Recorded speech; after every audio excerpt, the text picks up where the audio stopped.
When I was a child, maybe 8, 9, 10 years old, in that range, I have a memory that I've been thinking about this past week. It was a very different time and a very different place. It was outside of this country, and it was a different era in terms of how parents and schools raise children. I can remember in that period of time a figure in our lives as kids. He was the headmaster, the principal. I'm not sure what they called him at that time and place, but he was the one in charge. And he was a very scary figure. That was the era when they still used corporal punishment, not just at home, but in the school. And he used it liberally, and it scared us deeply. We had the sense that he ruled this roost, and he ruled it with a rod of iron. We weren't sure always what would make him angry or what would upset him. And so I can remember us as kids, we always felt like we were kind of tiptoeing around, not wanting to do the wrong thing and suffer his wrath. Now, as I thought about it this week, I realized that how I'm going to characterize it now, I would not have been able to characterize it that way at that time. I was too young and didn't understand some of these realities. But if I were to look back now and were to give words today to what I felt then, I would say this. This was somebody that, in my view, was above being confronted by anyone else. He was just a larger-than-life figure. I couldn't imagine anyone calling him to task. I couldn't even imagine, as I thought about it this week, him standing before the judgment bar of God. He was bigger than God. That was my young mind and what fear did to it. You may have or have had someone like that in your life. Someone who frightens you, who scares you, that you're not willing to certainly not confront, not even willing to make suggestions to. They are just a larger-than-life figure, and they scare you. Could be, I hope it's not, but it could be a parent. Could be a teacher at school, could be a boss at work, could be somebody else somewhere else in your life. But most of us, somewhere along the road of life, have had that person who is frightening. You know the kind of person I'm talking about. In fact, I read a brief piece about Sam Bronfman. He was the then CEO of Seagram Company. He came into a boardroom one day where there was going to be a meeting that he was going to lead. There were people still milling about. There were some chairs open. Others were already in chairs. He walked in and he sat down and he called the meeting to order. At which point in time, young man to his right, an intern, said to him, "Sir, I think you're supposed to sit at the head of the table." He turned his eye on this young man and said to him, "Young man, wherever I'm sitting is the head of the table." That's the kind of person I'm talking about. Kind of person who frightens you. You don't quite know how to relate to them. In fact, another story I encountered. I did some work to try to absolutely verify this. I can't totally, almost. From what I can tell, it's a factual event. In fact, I was even able to find YouTubes of the baseball game, though they did not include this moment, about which someone wrote. Here's where it was. It apparently happened some years ago, the late 90s, mid to late 90s. It was a baseball game between Cuba and Venezuela. Now, if you've ever been in the Caribbean, you know that baseball, in a sense, is king. Love playing baseball there. So Cuba and Venezuela are playing a baseball game. As this game develops, Fidel Castro, the dictator of Cuba, strides out to the plate, picks up a bat. He's going to hit the next pitch. Everybody is watching. Well, when that happened, the gentleman who was on first base, a gentleman named Hugo Chavez, president of Venezuela, he went to the mound and said, "Then I'm going to pitch." And so he sent the first pitch Fidel's way. Didn't quite make it to the plate. Wasn't an auspicious beginning. But after that, he started bringing some heat. He pitched some balls, some strikes. In fact, they got to a full count, 3 balls, 2 strikes. Now, all eyes were on this. What was going to happen? He let loose that next pitch, and it flew straight through the strike zone, right there where Fidel could have hit it. The umpire behind the plate said, "Strike, you're out." Fidel dropped his bat. Without even looking at the umpire, apparently, said, "That was a ball," and walked to first base. The umpire said nothing. The other team said nothing. His team said nothing.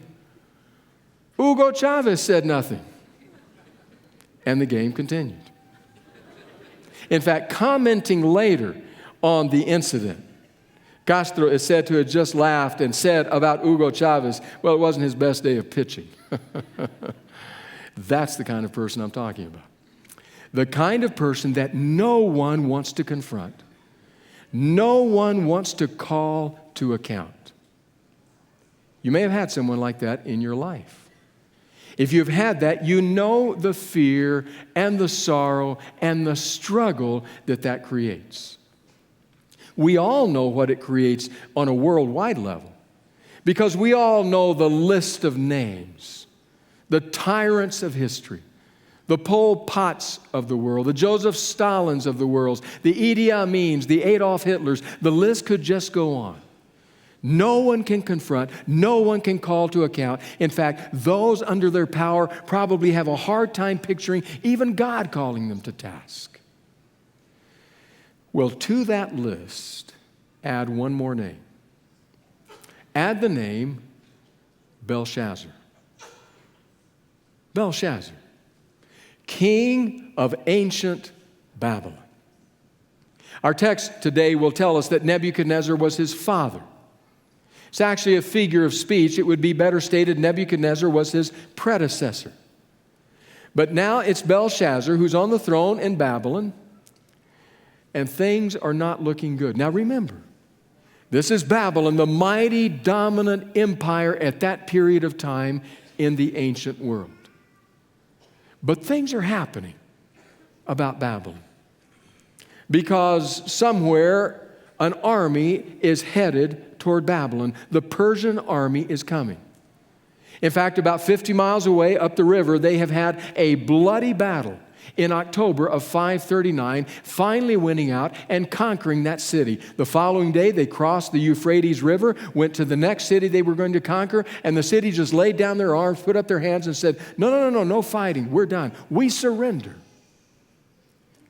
So the Persian army is marching on Babylon. Now, you would think at a time like that a king like Belshazzar would have his defenses up, would be ready, would be listening carefully to the spy reports, might even be listening carefully to the steady tromping of feet as the army marches his direction. If you would think that, you would be wrong. Because what Belshazzar is doing is he's having a party, a raucous party. He's invited all of his nobles, all of his leading ladies. Everybody is there, 1,000 nobles. They have all come to celebrate, we think. And there he is, Belshazzar, as the Persian army marches his way. He's drinking and laughing and having a party. The story is told in Daniel's book, chapter 5. I begin reading in verse 1. Daniel 5:1 says this: King Belshazzar gave a great banquet for 1,000 of his nobles and drank wine with them. While Belshazzar was drinking his wine, he gave orders to bring in the gold and silver goblets that Nebuchadnezzar, his father, or his predecessor, had taken from the temple in Jerusalem, so that the king and his nobles, his wives and his concubines, might drink from them. So they brought in the gold goblets that had been taken from the temple of God in Jerusalem. And the king and his nobles, his wives and his concubines, drank from them. As they drank the wine, they praised the gods of gold and silver, of bronze, iron, wood, and stone. We're having a party. Now there's a bit of division of thought as to what exactly was happening here. On the one hand are those who say this was a celebration of certainty. This is Babylon. We are strong. We will not fall. Our city is impregnable. Our gods are powerful. Just you try to come and take us. So we have a party to celebrate the certainty that we're in control. Or on the other hand, the other way of thinking is that this is a party of the variety of eat, drink, and be merry, for tomorrow we die. We don't know what tomorrow is going to hold, and so we may as well have a good time tonight. And that's what they were doing. There is some cause to believe that the former may be the case, especially because of what Nebuchadnezzar does in commanding that the golden goblets, the utensils of worship from the Jewish temple in Jerusalem, be brought to him. His predecessor Nebuchadnezzar had captured, decimated the city, and brought back these utensils of worship, these golden goblets, and had placed them in the house, in the worship place of his God. Now, kings in the ancient world would have understood the reality of these kinds of utensils for worship. They would have understood that they generally were somewhat respectful of those kinds of things because they were viewed as sacred objects, although at times they were melted down and used to construct other things. However, Nebuchadnezzar had not done that. Had not melted them down. Instead, he had placed them in the house of his God, probably indicating that Nebuchadnezzar was making a statement saying, my gods are more powerful than your gods. I'll take what belongs to your God and I'll put it in the house of my God. We can even use it there as the utensils of worship. But then along comes Belshazzar and says, I'll do you one better, Nebuchadnezzar. I'll bring them here into the party, into the house of feasting and drinking, and I will use them to toast the gods of iron and wood and stone, all of the gods of Babylon. And that's precisely what he does. It's as though he's poking a finger in the eye of Yahweh. Let's see whose God is more powerful. And they have a great party. Everybody celebrates. Until suddenly, in one stunning moment, everyone falls silent. Back to Daniel 5, verse 5. Suddenly the fingers of a human hand appeared and wrote on the plaster of the wall near the lampstand in the royal palace. The king watched the hand as it wrote. His face turned pale, and he was so frightened that his legs became weak and his knees were knocking. Some scholars say there's a euphemism there, that the language would actually support translating this differently. Translate it saying, as he was so frightened that his bowels were loosened and he soiled himself. Belshazzar is scared out of his mind. Picture what has just happened.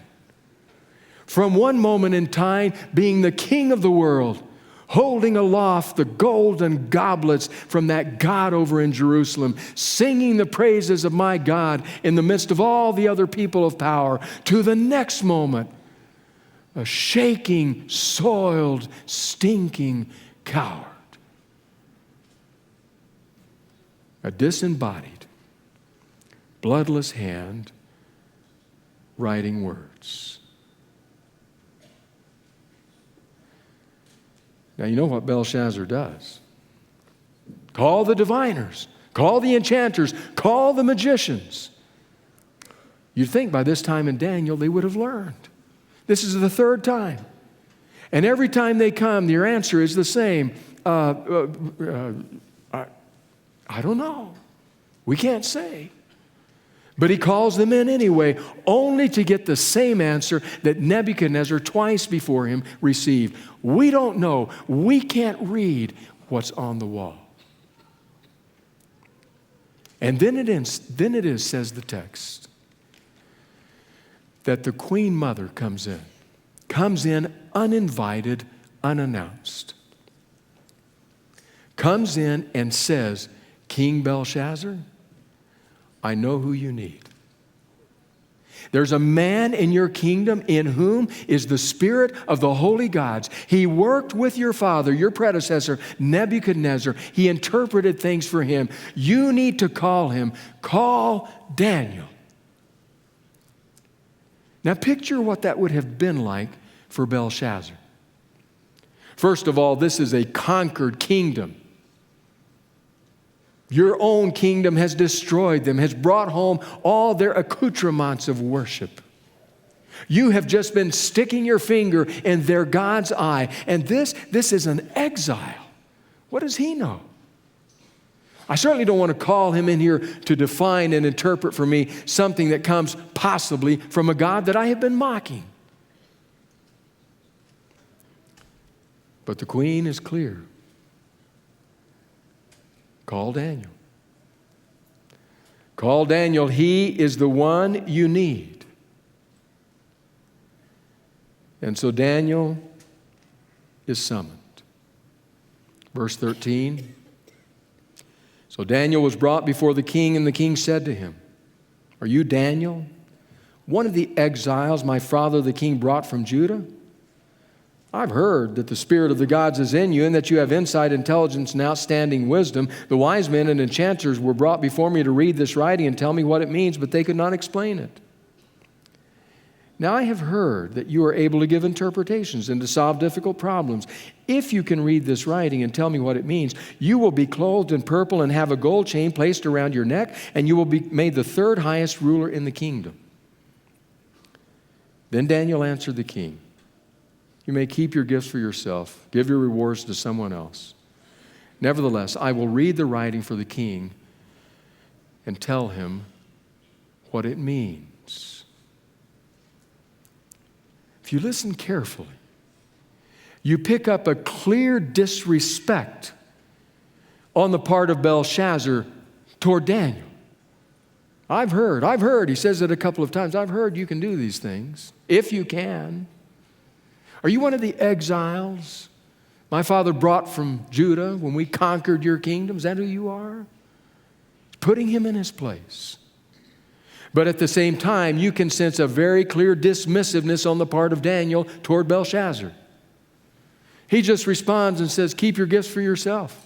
Give your rewards to someone else. I don't need what you offer. I don't need it. Nevertheless, I will tell you what it means."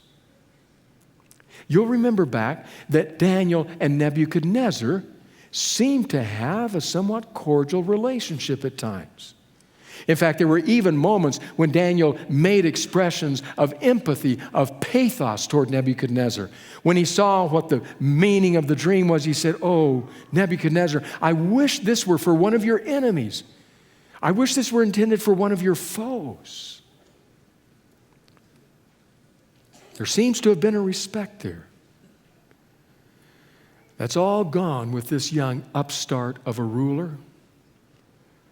This ruler who is obviously, by his day and time, never accustomed to being confronted, challenged, being told the truth. This ruler whose attitude was of the variety, "When I want your opinion, I'll give it to you." This ruler who had control. And Daniel says, "Keep your gifts. Give your rewards to someone else. I don't need them. I don't need you. But I will tell you the meaning of the writing." Now then, in the text, then Daniel gives him a history lesson. I'm sure Belshazzar appreciated that. Gave him a history lesson. Said, "Let me tell you about your predecessor, Nebuchadnezzar." Because Nebuchadnezzar came to a point in time where he became high and mighty and lofty and full of himself. He thought he was in control of the world, so much so that the Most High God struck him down. He lost his mind, lived off the land like an animal until the moment came when he raised his eyes to heaven and recognized the Almighty. Then his mind was restored to him. But Belshazzar, he humbled himself. He repented. You have not. It's almost as though Daniel is saying, "Look, you've never been interested in me. You've never been interested in my word or the word of my God. Never. You're interested in the word of your gods. You're interested in yourself.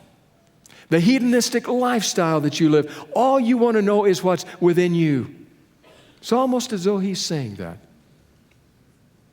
If he is, it strikes a resonant chord with our day and time. Ran across an excerpt from a book. I have not read the book. Some of you may have. It was a bestseller some years ago called Conversations with God, written by Neil Donald Walsh. Walsh says, I just began to write down my conversations with God, my interactions with God, not the God of Christian faith, not the God of any other world religion, but the God of Walsh, that which was inside of him, the conversations he held with God in his own mind. It must have struck a resonant chord in the culture because it became a bestseller. Let me read to you one interaction between Walsh and his God. God, I cannot tell you my truth, Neil, until you stop telling me yours. Walsh, but my truth about God comes from you. God, who said so? Walsh, others? God. What others? Walsh. Leaders, ministers, rabbis, priests, books, the Bible, for heaven's sakes. God. Those are not authoritative sources. Walsh. They aren't? God. No. Walsh. Then what is authoritative? God. Listen to your feelings. Listen to your highest thoughts. Listen to your experience. Whenever any one of these differs from what you've been told by your teachers or read in your books, forget their words. God. Resonant chord. Belshazzar has never been interested in the God of Daniel, never been interested in Daniel's thinking or words, until a bloodless, disembodied hand traces words on the wall. And then he calls for Daniel.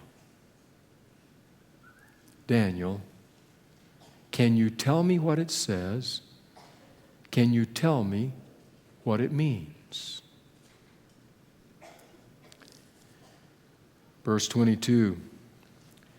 But you, Belshazzar, his son, have not humbled yourself, though you knew all this, all that history of Nebuchadnezzar's. Instead, you have set yourself up against the Lord of heaven. You had the goblets from his temple brought to you, and you and your nobles, your wives and your concubines drank wine from them. You praised the gods of silver and gold, of bronze, iron, wood, and stone, which cannot see or hear or understand. But you did not honor the God who holds in his hand your life and all your ways. Therefore, he sent the hand that wrote the inscription. This is the inscription that was written. Mene, mene, tekel, parsin. This is what those words mean. Mene, God has numbered the days of your reign and has brought it to an end. Tekel, you have been weighed on the scales and found wanting. Perez, the singular form of parsin, your kingdom is divided and given to the Medes and Persians. Then at Belshazzar's command, Daniel was clothed in purple, a gold chain was placed around his neck, and he was proclaimed the third highest ruler in the kingdom. It's a bit hard for us if we don't take a moment to consider. It's a bit hard to understand why was it so hard to read. Well, understand that the words consisted of consonants, just consonants, and they were all written together. And so when you saw the consonants, if you were going to read them and then interpret them, you first of all had to decide where the breaks came, what formed different words, which consonants belonged together. And then you had to add the vowels to the consonants to decide what the words were. And once you had the words, then you had to decide what the words meant. What was their meaning for Belshazzar? In fact, Old Testament scholar Sidney Greidanus writes it this way, very helpfully, I thought. To give an example of the difficulty of this riddle in English, imagine that a string of 8 consonants appears on the wall. PNDNCHLF. In order to read this riddle, we would have to first decide where to place the spaces to identify the words. There are many possibilities. After weighing the various options, suppose we put a space after the third letter. This results in the letters P, N, D. Now we have to supply the proper vowels. Again, there are a host of options. P and D can be read as pinned, pined, pained, pond, pound, panda, and other English words. And that's only the first word. We have 2 or 3 more to go. And then we have to interpret what those words mean. An extremely difficult riddle.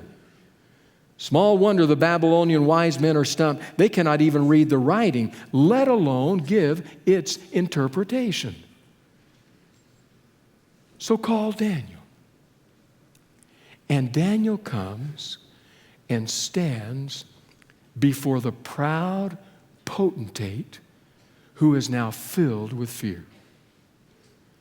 I want you to picture the scene. Here you have the man who to this moment in time is the powerful man, surrounded by his lords and ladies. And in front of him, you have a prophet who is now in his 80s, standing before the king. He may be bent in body, but he is not bowed in spirit. He may have difficulty walking, but he has no difficulty speaking, even if it's speaking truth to power. His back may bow, but his spirit does not cow. He stands in the presence of power and opens his mouth to speak with courage. Dare to be a Daniel. Dare to stand alone. And he looks at the king. And he says, King, there are 3 words. Numbered, weighed, divided. Your days are numbered, O king. You have been weighed in the balances of heaven and found wanting. Your kingdom has been divided and given to others. Imagine the old prophet possibly leaning on a cane, speaking truth in the presence of what might be grim, life-ending threat. There he stands, and he speaks God's judgment. Now, I'll be honest with you and tell you, that part of God is not easy for me. It's hard for me to consider the judgment of God, the wrath of God, as Scripture sometimes states it. I would much rather linger over the words of Jesus. Let the children come to me. Don't hinder them. These are the ones who make up my kingdom. Trying to picture him judging. I would rather linger over the words of Jesus spoken in the crisp night air.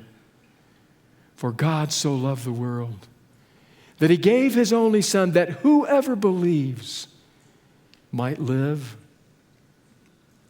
To picture him rendering a verdict.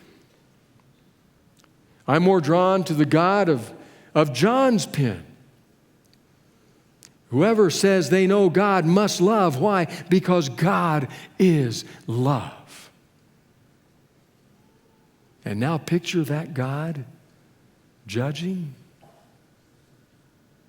I've struggled with that at times. And yet here I see Daniel standing before the king, confronting the person no one else would dare to confront with the word of God, with the judgment of God. Well, I found some help with my struggles. One of those places, not the only one, but one, is from a theologian named Miroslav Volf. He too struggled with that concept of the wrath of God, the judgment of God. Seemed an antiquated notion, a notion for way back there in that day and time, not for our more enlightened age. And then war came to Wolf's homeland. I want to read to you what he says, reflecting on those two themes. My last resistance, he writes, to the idea of God's wrath was a casualty of the war in the former Yugoslavia, the region from which I come. According to some estimates, 200,000 people were killed and over 3 million were displaced. My villages and cities were destroyed, my people shelled day in and day out, some of them brutalized beyond imagination, and I could not imagine God not being angry.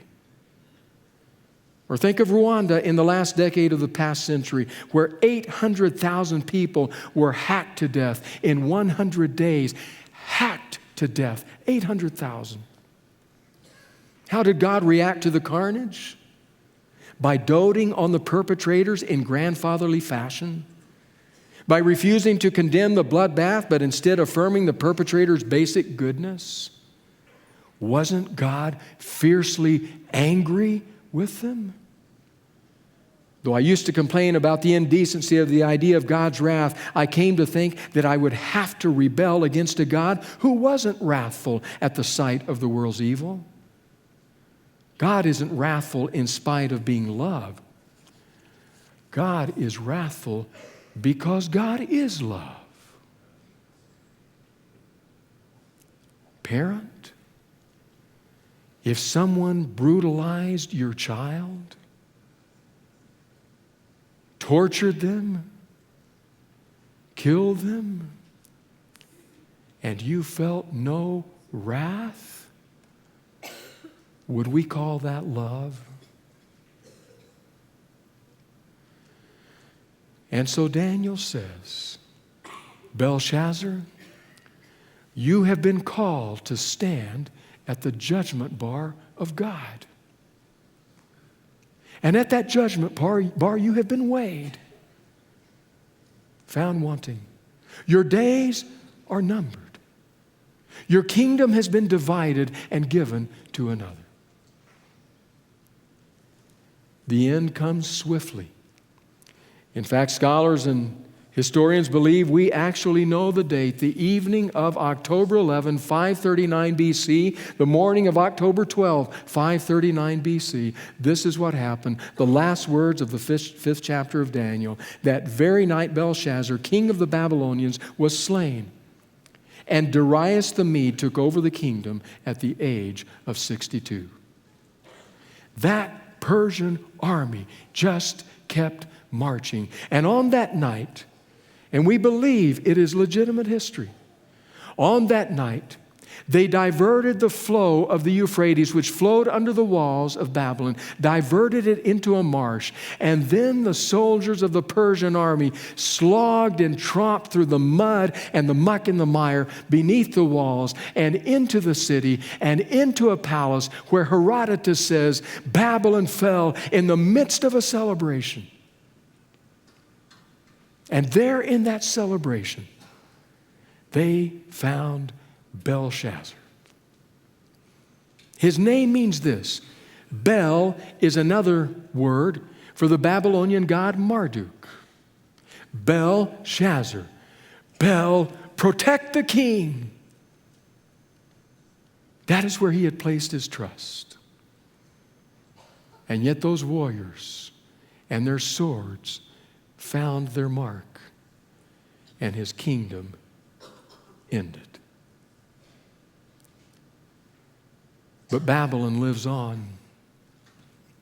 Babylon has lived on throughout human history. In the examples of the tyrants and the despots and the dictators and every power-hungry, bloodthirsty person that has come along and has done great damage not only to other human beings, but to the people of God. Babylon continues by those who coerce the conscience and therefore frighten anyone from standing up and confronting them.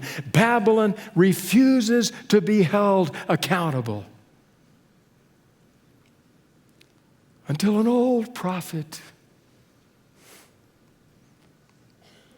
bent in body, but not bent in soul, stands and says, numbered, weighed, divided. His actions and his words will be echoed by another prophet many centuries later. A prophet on an island called Patmos. This prophet, we don't know, maybe 90 years old.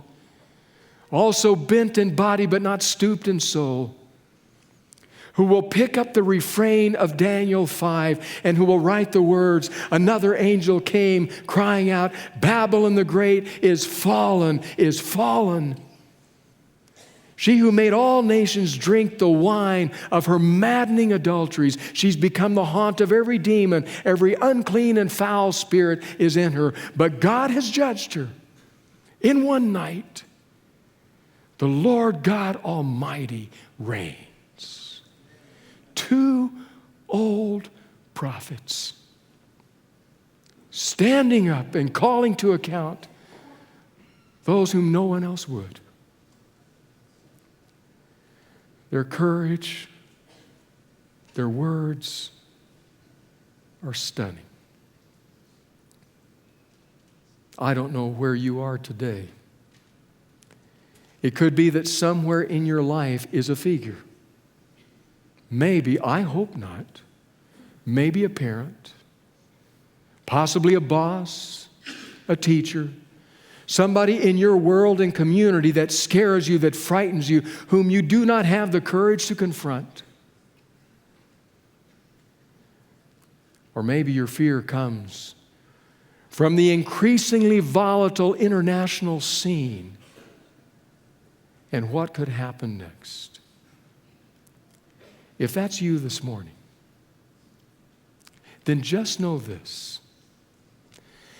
To every despot drunk on power, to every person who refuses to be held accountable, to every individual who wreaks harm and hurt and damage on other human beings, God, through his prophet Daniel, has a message.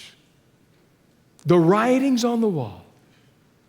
His message is simply this: numbered.